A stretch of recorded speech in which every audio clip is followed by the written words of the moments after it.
సువార్త 4:18. స్తోత్రం చెప్పండి గట్టిగా. యేసు క్రీస్తు ప్రభుల వారు గలిలయ సముద్ర తీరమున నడుస్తూ ఉన్నాడు.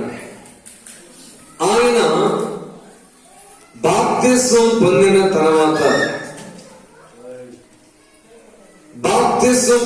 తర్వాత ఆత్మవశుడై సేవకు తను తాను అప్పగించుకొని సేవ ప్రారంభంలో అనేక ప్రాంతాలు కాలినడకన నడుస్తూ ఇప్పుడు సముద్ర తీరం వరకు వచ్చాడు. ఆ గలిలయ సముద్ర తీరమున కొంతమంది జాలరులు ఉన్నారు. ఇక్కడ యేసు ప్రభువు యొక్క ఉద్దేశాన్ని మనం ఒకటి గుర్తించాలి. సర్వసాధారణముగా నాకు ఎవరైనా శిష్యులు కావాలి అని నేను గనక కోరుకుంటే నేను చాలా చాలా అర్హతలు చూస్తాను. మంచి బలశాలను ఏర్పాటు చేసుకుంటాను, డబ్బున్న వాళ్ళని ఎంపిక చేసుకుంటాను, జ్ఞానవంతులను ఎంపిక చేసుకుంటాను, పేరున్న వారిని ఎంపిక చేసుకుంటాను, సమాజంలో మంచి స్టేటస్ ఉన్న వాళ్ళని చూస్తాను, వాళ్ళతో పరిచయం పెట్టుకుంటాను, వాళ్ళని నా శిష్యులుగా చేసుకుంటాను. హల్లెలూయా. వాళ్ళతో నేను మంతనాలు జరుపుతాను, వాళ్ళని నేను ప్రోత్సహిస్తాను. ఎందుకంటే వాళ్ళను బట్టి నాకు కూడా ఆదాయం వస్తుంది, వారిని బట్టి నాకు కూడా గౌరవం వస్తుంది. హల్లెలూయా.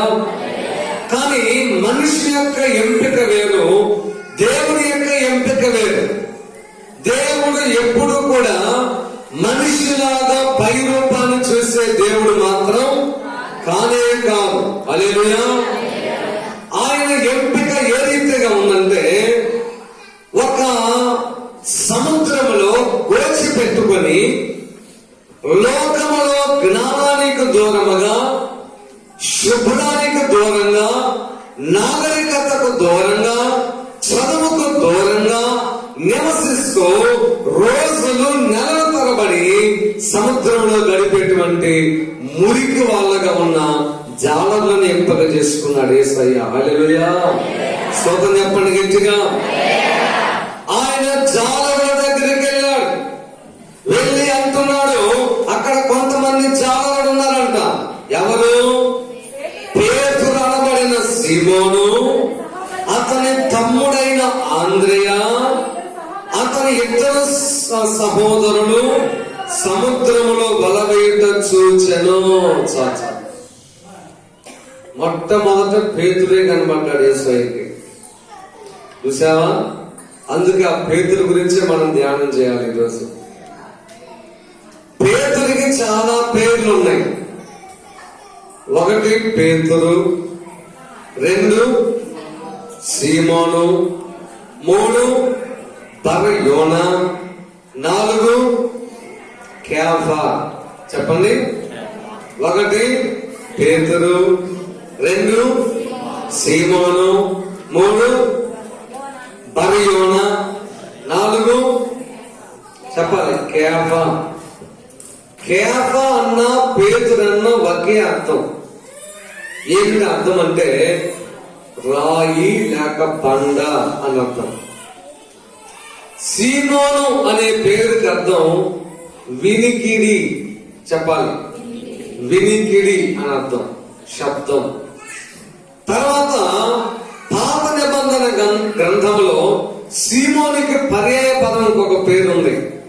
పాత నిబంధనలో షిమ్యోను అనేటువంటి ఒక ఆయన ఉంటాడు. ఏం పేరు చెప్పండి? షిమ్యోను.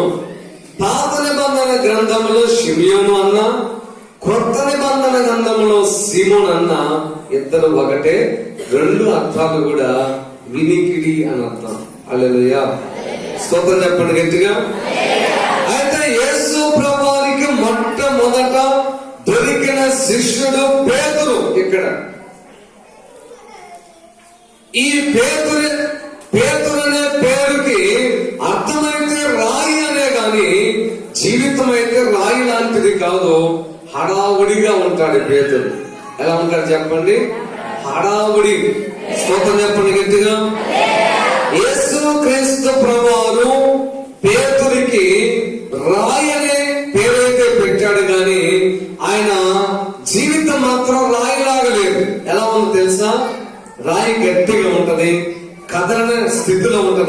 స్థిరమైనదిగా ఉంటది.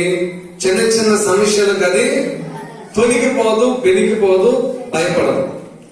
కానీ ఇది పేరు మాత్రమే రాయి, కానీ ఊరకనే కదిలిపోతాడు. పేరు ఊరకనే గలిబిలైపోతాడు. అన్నిటికీ తొందరపడతాడు. వడ్డించేటప్పుడు తొందరే, తినేటప్పుడు తొందరే. హల్లెలూయా. ఆ తొందర కలిగిన వ్యక్తిని దేవుడు ముందు పట్టుకున్నాడు. ఎవరిని పట్టుకున్నాడయ్యా? ఈ తొందరడు. తొందర గల వాళ్ళు కొన్నిసార్లు అవసరమే. హల్లెలూయా, స్తోత్రం చెప్పండి. వాళ్ళు తొందరగా రెస్పాండ్ అవుతారు. ఒక విషయంలో వెంటనే స్పందిస్తారు, వెంటనే లోబడతారు, వెంటనే కోపడతారు, వెంటనే ముడుచుకుంటారు, వెంటనే ఆత్మకుంటారు.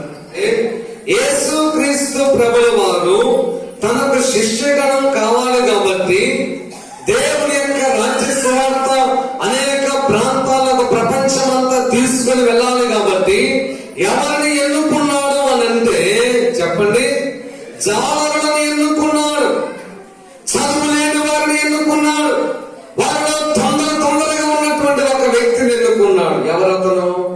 పేతురు. అయితే తొందరగా రెస్పాండ్ అయిపోయాడు. ఎలాగ తెలుసా? దేవుడు ఏమన్నాడు చూడండి, ఆయన నా వెంబడి రండి, నేను మిమ్మల్ని మనుషులను పట్టు జారులుగా చేతునని వారితో చెప్పాను. వెంటనే వారు తమ వలలు విడిచిపెట్టి ఆయనను వెంబడించరే. హల్లెలూయా. వెంటనే స్పందన. బాగా గుర్తు పెట్టుకోండి, దేవుడు ఎవరినైతే బలంగా వాడుకోవాలి అని అనుకుంటాడో వారిలో దేవుడు ఎదురు చూసేది ఏంటంటే వెంటనే స్పందించడం. ఎవరైతే వెంటనే లోబడతారో, వెంటనే దేవుని మాటకు లోబడతారో, వెంటనే బాప్తిస్మం పొందుతారో, వెంటనే సువార్తకు లోబడతారో, వెంటనే పరిచయం చేస్తారో, వెంటనే దేవునికి లోబడతారో వారిని దేవుడు బలంగా వాడుకుంటాడు. హల్లెలూయా. మీరు ఒకసారి పేతురు చరిత్ర అంతా చూస్తే, నేను ధ్యానం చేస్తుంటే నాకు అనిపించింది, ఒక్కరోజు పేతురు గురించి మనం చెప్పలేం కదా, కనీసం 4 వారాలను చెప్తే గనక పేతురు గురించి విపులంగా చెప్పగలం అని అనిపించింది నాకు. స్తోత్రం చెప్పండి గట్టిగా. హల్లెలూయా, హల్లెలూయా. కనుక ప్రియమైన దేవుని బిడ్డలారా, విధేయత అనేది నీకు చాలా గొప్ప ఆశీర్వాదాన్ని తెచ్చింది. ఏం తెచ్చి చెప్పండి? విధేయత. దైవజనుడు ఒక మాట చెప్పినప్పుడు వెంటనే నువ్వు లోబడితే నీ మీదకి ఆశీర్వాదం వచ్చింది, దేవుని కనుదృష్టి నీ మీదకి వచ్చింది. హల్లెలూయా. ఎక్కడన్నా చూడండి, పేతుర్నే తీసుకుపోయాడు యేసయ్య. ఎవరికన్నా ప్రార్థన చేయాలా? మరి రాలా పాదా పేతురు అన్నాడు. కొండ మీద ప్రార్థనకి వెళ్ళాలా? మరి పేతురు నాతో పాటు రాలా కొండ మీదకి అన్నాడు.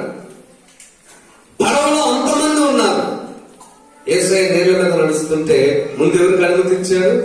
పేతురు నువ్వు అడుగురా ముందన్నాడు.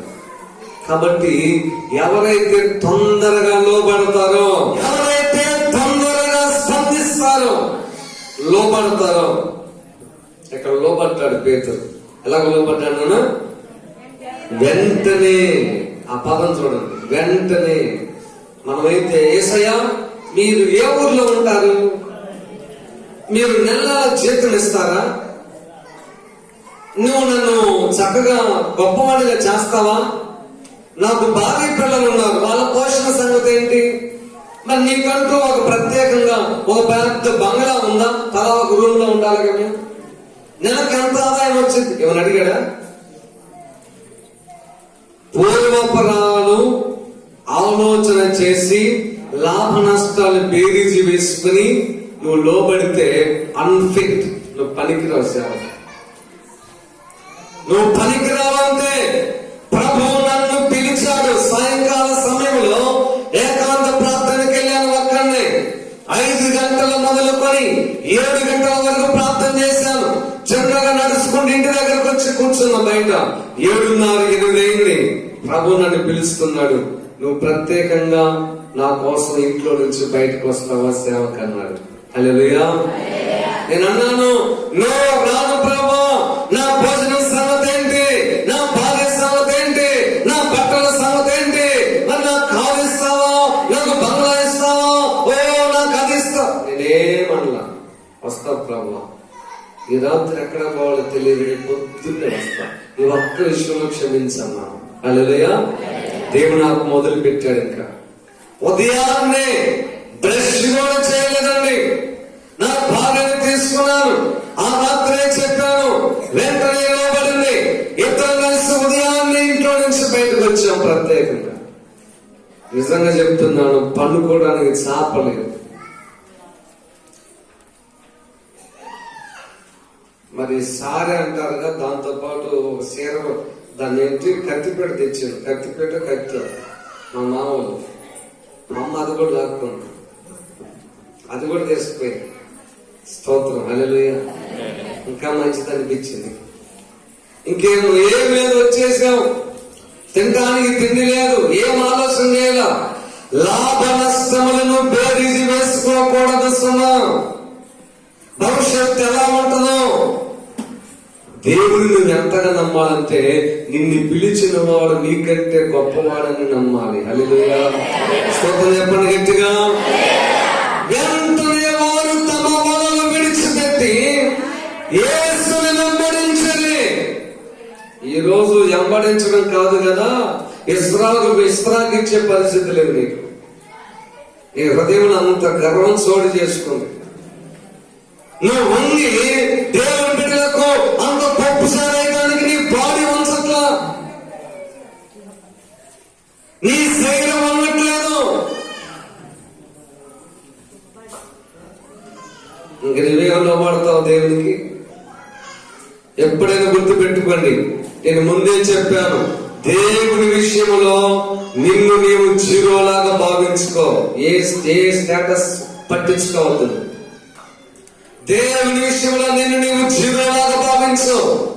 నీ కులాన్ని పట్టించుకోవద్దు, నీ డబ్బుని పట్టించుకోవద్దు, నీ పలుకుబడి పట్టించుకోవద్దు, నీ చదువు పట్టించుకోవద్దు, నీ జీతం పట్టించుకోవద్దు.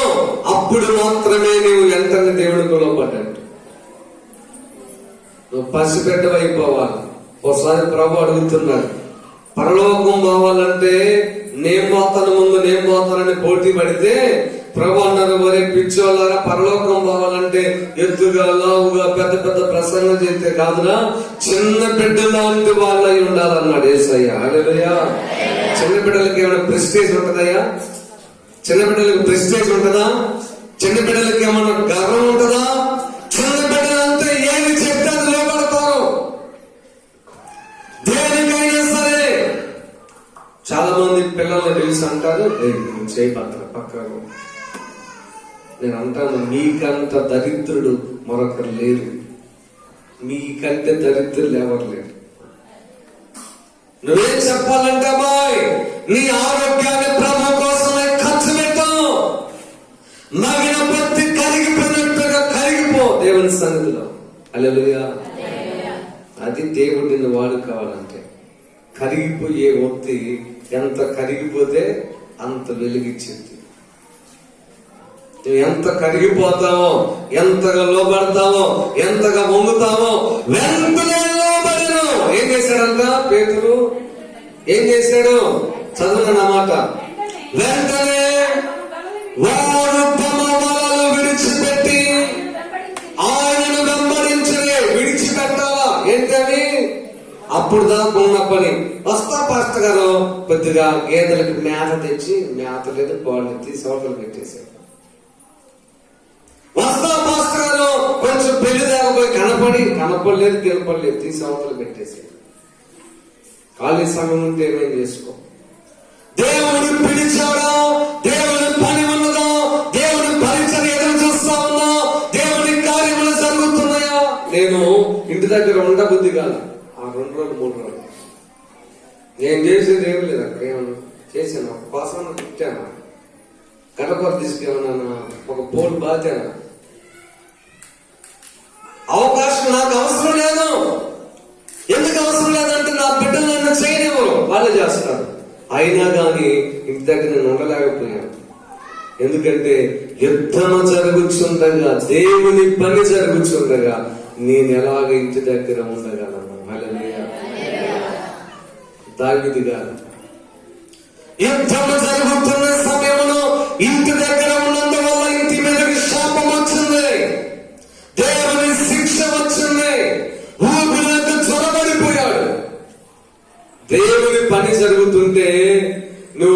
ఎడ్లని, దున్నలని, బర్రెలని, పొలాలని, స్థలాలని, పెళ్లిళ్ళని, దినాలని, తద్దినాలని తిరుగుతుంటే నీకు శోధన శాపం వచ్చాయి.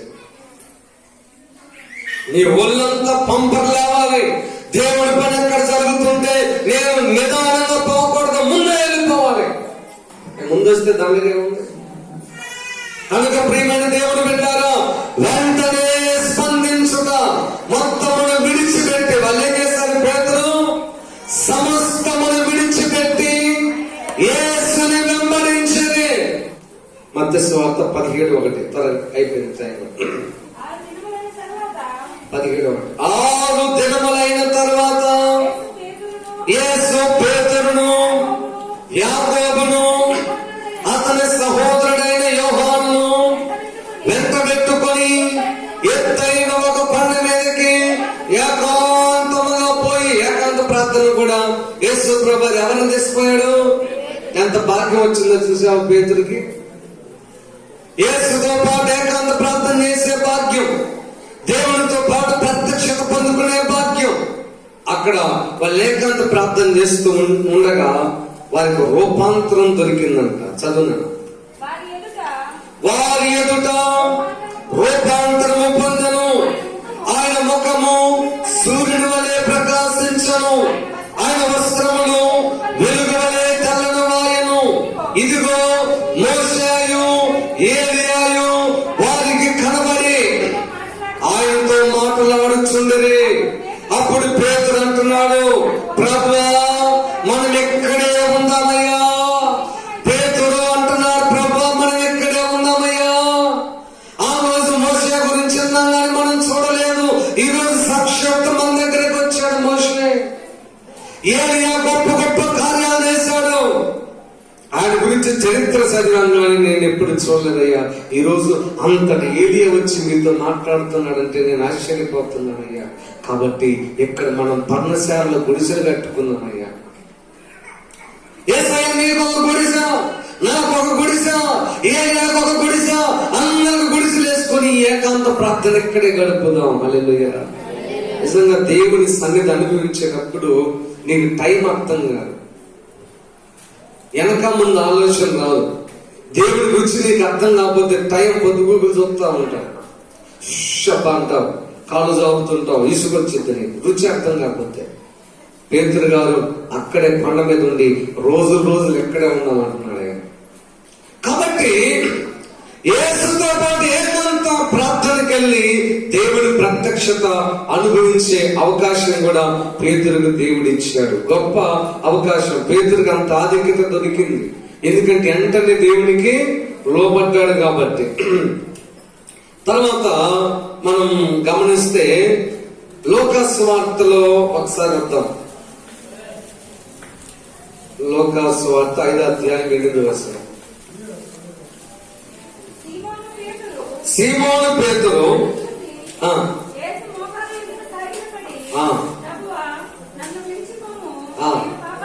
నేను పాపాత్ముడని బాగా గమనించండి. ఆ సందర్భం చెప్తాను. ముందు సేవకు వచ్చాడు, బాగానే ఉంది. మధ్యలో ఎందుకు వచ్చిందో మళ్ళీ ఆయనకు ఆలోచన, చేపలు పట్టాను పోయాడు. యేసు ప్రభు చనిపోయినాక కాదు పోయింది, ముందే పోయాడు. మధ్యలో కొంచెం విరామ సమయం దొరికిందేమో, పోయి చేపలు పట్టడానికి వెళ్ళాడు. ప్రభు 2 ఏడాది తొందరడు, అన్నిటికీ తొందరే. తీరా సేవ పోయే టయానికి లేడు, ఎడిపోయాడు, ఎక్కడ తాకుతున్నాడు అని చెప్పి పేతురు కోసం ఎదుగుతుంటే ఎక్కడున్నాడు? చేపలు పడుతున్నాడు. అక్కడికి వెళ్ళి చేపలు పడతా ఉంటే రాత్రంతా కష్టపడ్డారంట, ఒక్క చేప కూడా పడలేదంట. అప్పుడు దేవుడు జాలి గలవాడు కదా. ఏమండి, నిజమైన ఆత్మీయులు ఎవరిని కూడా బాగొట్టుకోరు, మనుషుల బలహీనతలను బట్టి దూరం చేసుకోరు. పేతుల్లో చాలా బలహీనతలు ఉన్నాయి, చాలా లోపాలు కనబడుతున్నాయి. అయినా కానీ దేవుడు పేతురుని వదులుకోవడానికి ఇష్టం లేదు. అందుకని పేతురు మరలా సేవ మధ్యలో వెళ్ళి చేపలు పడుతున్నా గాని, ఒరే దుర్మార్గుడా, దుష్టుడా, ఎంత తిన్నా, ఎంత ప్రత్యక్షత దొరికినా, ఎంతగా అద్భుతాలు చూసినా నీకు బుద్ధి రాలేదని చెప్పి దేవుడు వదిలేదు. గాని మళ్ళా తెచ్చుకోవడానికి అక్కడికి వెళ్ళాడు. హల్లెలూయా. అక్కడికి వెళ్ళి పేతురు దగ్గరికి వెళ్ళి, పేతురు ఏంటయ్యా చేపలు పడుతున్నావు? అయ్యా పొరపాటుకు వచ్చానయ్యా, ఈ 4 చేపలు బట్టి వస్తానయ్యా. ఒరే నీకు చేపలు పడవరా, నా మాట లేకుండా వచ్చావు. నేను చెప్పినట్టుగా నువ్వు చేస్తే చేపలు పడతాయి, కానీ నా మాటను ప్రక్కన పెట్టి నువ్వు చేపలు పడతానికి వెళ్తే నీకు ఎక్కడ లాభం దొరుకుతుంది. కాబట్టి నా మాటను రా అంటే, కాదు ప్రభా ఇప్పుడు చేపలు పట్టుకుని వస్తాను. సరే పట్టన్నాడు. రాత్రంతా పట్టినా కానీ ఒక చేప కూడా దొరకల. అప్పుడు ప్రభు వచ్చి అన్నాడు, అరే పేతురు, నీ దోణి కొంచెం లోపల కన్నా నడిపించుగా, పై పైన పడుతున్నావు. పై పైన నీ ఆహారం అంతా ఒక కనపడటం వెళ్ళిపోవటం మాత్రమే, కానీ కాస్త ఒళ్ళొచ్చి పని చేయటం కూడా లేదు నీకు. ఒక ఆశ వేసుకొని వెళ్ళిపోతున్నావు, కానీ సాక్ష్యం దేవుడి కోసం సాక్ష్యం చెప్పే పరిస్థితి కూడా లేదు నీకు. నీ జీవితం కొంచెం లోతుగా నడిపించుకో, నీ భక్తి కొంచెం లోతుగా నడిపించు. సరేనయ్యా అని చెప్పి కొంచెం లోతుగా నడిపించాడు. నడిపించేటప్పుడు ప్రభు నాకు ప్రశ్న అడుగుతున్నాడు, యేసయ్యా మేము పూర్వం నుంచే చేపలు పట్టేవాళ్ళం, మాకు తెలియని విద్య ఎన్ని అడుగుల్లో ఏమాత్రం చేపలు పడతాయో మాకు తెలుసు.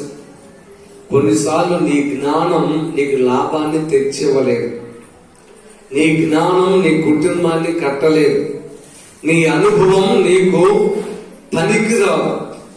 దేవుడి వాక్యమే నీకు పనికొచ్చింది, దేవుడి వాక్యమే నీకు మేలు చేస్తుంది. హల్లెలూయా. దేవుని మాటను ప్రక్కన పెట్టి, దేవుని సన్నిధిని ప్రక్కన పెట్టి, దేవుని కార్యాలను నిర్లక్ష్య పెట్టి నువ్వు ఏ వ్యాపారంలో రాణించలే. గుర్తుపెట్టుకో, దేంట్లో రాణించాలి నీ వల్ల అయిన పని కాదు. పేతురు అన్నాడు, నాకు అనుభవం ఉంది. మా నాన్న మా పితరులందరూ చేపలు పెట్టేవాళ్ళు, నువ్వు చొక్కా ప్యాంట్ వేసుకుని నైసుగా వాక్యం చెప్పేవాడు, నీకేం తెలుసు దేశయ్యా అన్నట్టుగా మాట్లాడుతున్నాడు. నా మాటను నీ యొక్క ధోని కొంచెం లోతుగా నడిపించు. సరే నీ మాట ప్రకారం చేస్తానని కొంచెం లోతుగా నడిపించి వల వేసాడంట. వేసేసరికి వల నిండా చేపలే, పట్టుకొని లాగుతుంటే వాళ్ళు రావట్లేదంట. ఆ పక్కన ఇంకొకళ్ళు వేరే వాళ్ళు చేపలు పట్టుకున్నారు, వాళ్ళు ఎవరో అన్నిలు. వాళ్ళు పిలిచి, మరే ఈ వల రావట్లేదు, పిగిలిపోయేటట్టు కొంచెం లాగుదామరండి. చూసావా, దేవుడి మాట ప్రకారం చేస్తే వల పిగిలిపోయేంత ఆశీర్వాదం వచ్చింది.